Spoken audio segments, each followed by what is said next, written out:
So welcome everybody to a review of the fourth film in the Enter the Video Store Empire Screams box set from Arrow Video, which is turning out to be a rather decent box set so far. So the fourth film is 1989's Arena, which is directed by Peter Manoogan, who also directed Demonic Toys, which is kind of similar to Dolls in some respects, but a little bit nastier in some regards. And this clocks in at 97 minutes long. It's a science fiction action film starring Paul Satterfield, who was in one of the segments in Creepshow 2. He was in the Raft segment. And then you've also got Hamilton Camp, who was in the likes of Heaven Can Wait and Under Fire, as well as Claudia Christian, who was in The Hidden and Maniac Cop 2, two really rather solid films.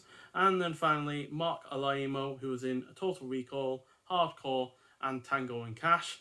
And as one of the fighting competitors in this film, we have Michael Deak behind the costume of a character called Horn, who was the cellar dweller monster in Cellar Dweller. And in the far future of 4038, a short order Cup becomes the first human in 50 years to compete in an intergalactic boxing event on the far side of the universe. So despite the acting in this film being far from the best, and I'm typically not into kind of sporting kind of films, this is still ultimately a charming and engrossing effort that has great world building coupled with solid production value. It is also well paced, the action scenes are decent, the score is good, and it is generally an entertaining effort. So nothing particularly special, but I found this to be far more enjoyable than expected, and it didn't outstate its welcome.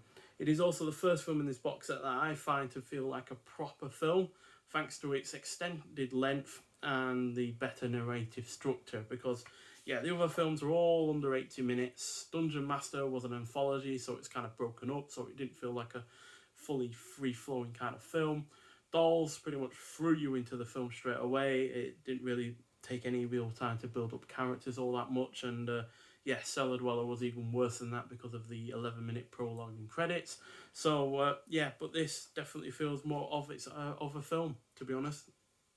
Feels like it's got a genuine beginning, middle, and end, and it's also, like I said, got really good production value and solid world building, and you can certainly still see the limits of its production value or production budget, just like you could with the previous three films, but this gets over that just by being really rather quite charming, and overall a really rather enjoyable effort in general, to be honest. So unlike the previous three films, which I either gave 3.5 or 3 out of 5, give this a solid 4 out of 5. Genuinely impressed by it, and just goes to show that you can't judge a film by its cover, because being not a particularly big fan of sporting films and being somewhat disappointed by Cellar Dweller, I wasn't expecting a big leap in quality, but this definitely outperformed all the other films in the box set so far, and then some. So highly recommend it if you've not seen it before, but if you have, I'd like to hear your thoughts on it.